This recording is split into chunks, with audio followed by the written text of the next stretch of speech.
हमने last video में बातचीत की थी मेडिसिन के रिटेल लाइसेंस के बारे में। आज हम डिटेल में बात करेंगे मेडिसिन के होलसेल लाइसेंस के बारे में।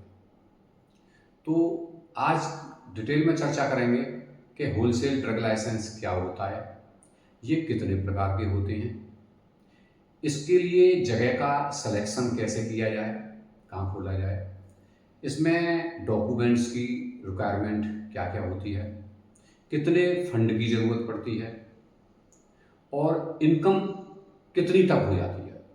तो सबसे पहले बताऊँ मैं, होलसेल ड्रग लाइसेंस ये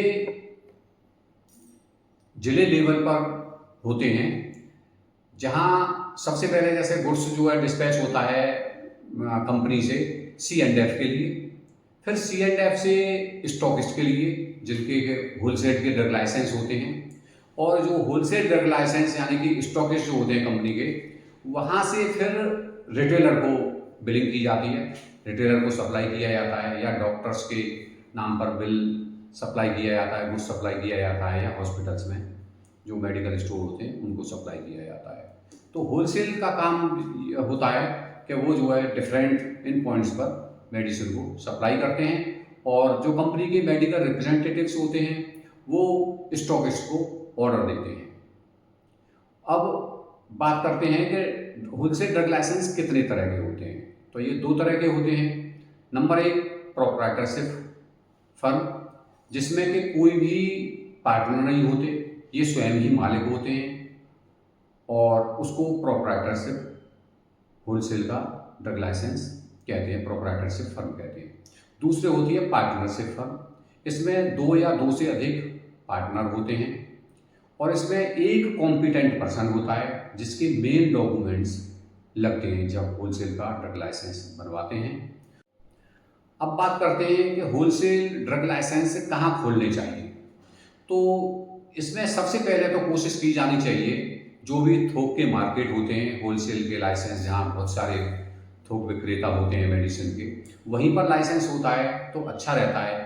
क्योंकि जब रिटेलर वहाँ गुड्स परचेज करने के लिए आते हैं तो जो भी वहाँ दूसरी कंपनियों के आ रहे हैं तो वो देख लेते हैं, अगर मेडिकल स्टोर दिख रहा है तो कि यहाँ भी कुछ मिल सकता है, या पता चल जाता है और कि यहाँ इस कंपनी का जो स्टॉकिस्ट हैं तो वो इजीली ले जाते हैं। अन्यथा तो फिर वो सप्लाई करना पड़ता है अपने लड़कों के द्वारा, और डिमांड काटने के लिए मेडिकल स्टोर पर अपने स्टाफ रखने होते हैं, फिर वो सप्लाई करने के लिए जाते हैं। तो सप्लाई का लोड बढ़ जाता है जब दूसरी जगह पर ड्रग लाइसेंस होता है। तो कोशिश ये की जानी चाहिए कि जो थोक के मार्केट हैं वहीं पर दुकान मिल जाए, लेकिन वहाँ महंगी होती हैं, तो दूसरी जगह भी होलसेल का काम किया जा सकता है। इसके लिए ये ज़रूरी नहीं है, कंपल्सरी नहीं है कि होलसेल का जहाँ ड्रग लाइसेंस है, जो थोक के मार्केट है वहीं पर लाइसेंस लिया जाए।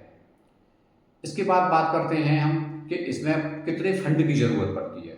तो इसमें कम से कम 2 से 3 लाख रुपए फर्नीचर, जैसे रैक है, फ्रिज है, बिजली का कनेक्शन है, और काउंटर है, लैपटॉप है, बिलिंग के लिए प्रिंटर है, इन सब के लिए ज़रूरत पड़ जाती है।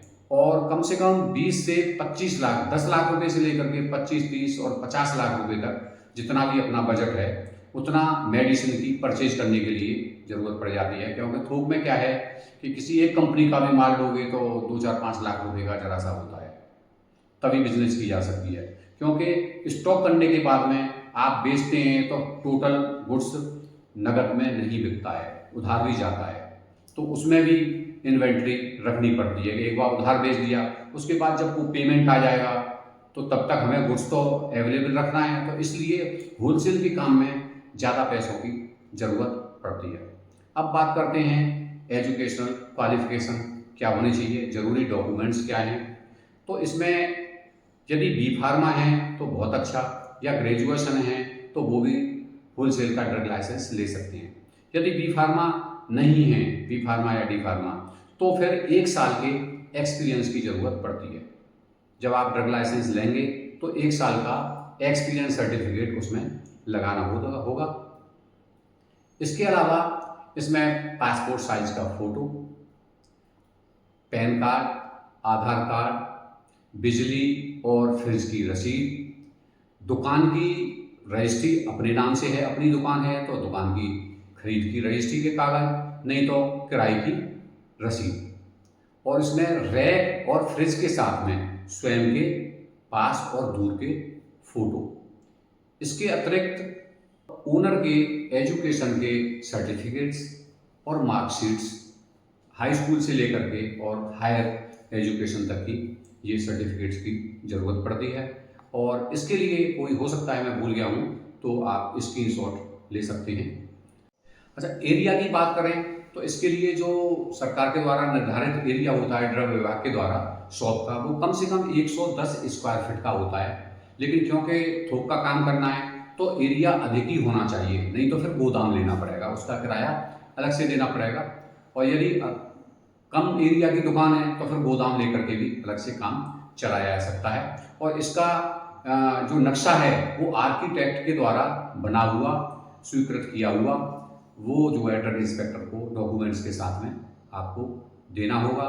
इसमें क्योंकि फूड के प्रोडक्ट भी होते हैं, न्यूट्रिशनल सप्लीमेंट के प्रोडक्ट भी होते हैं ड्रग के प्रोडक्ट के साथ में, तो उसके लिए फूड के प्रोडक्ट के लिए आपको FSSAI नंबर भी लेना होगा, जो कि जिले के फूड इंस्पेक्टर के द्वारा जारी किया जाएगा। इसके लिए 1 साल के लिए 100 रुपये की फीस लगती है और 5 साल के लिए 500 रुपये की फीस, यानी चालान जमा होता है तो 5 साल के लिए ले लीजिएगा। और ड्रग लाइसेंस भी 5 साल के लिए लिया जाता है, जिसकी 3000 रुपये सरकारी फीस होती है, यानी कि चालान जमा होता है। तो वो डॉक्यूमेंट्स ड्रग इंस्पेक्टर को दिए जाने हैं, क्योंकि ड्रग लाइसेंस को ड्रग इंस्पेक्टर जारी करते हैं और FSSAI जो लाइसेंस होता है फूड का, उसे फूड इंस्पेक्टर जारी करते हैं। अब बात करते हैं इसमें और क्या डॉक्यूमेंट्स की जरूरत पड़ेगी, तो इसमें GST भी जरूरी हो जाता है। तो सेल टैक्स विभाग से GST नंबर के भी लिए अप्लाई करना होगा। अब बात करते हैं कि इसमें इनकम कितनी हो सकती है।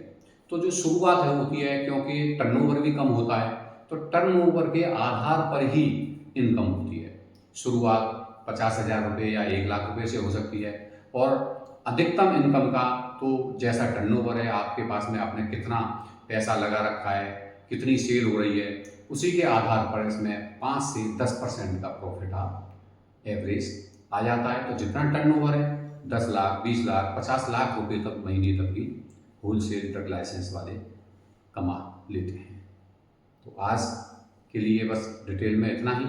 और मुझे सब्सक्राइब करते रहिएगा, शेयर करते रहिएगा, कमेंट करते रहिए। आपको जो भी कोई और किसी भी जानकारी के लिए आपका मन है तो मुझे कमेंट में लिख दीजिएगा, मैं उसी के ऊपर वीडियो बनाता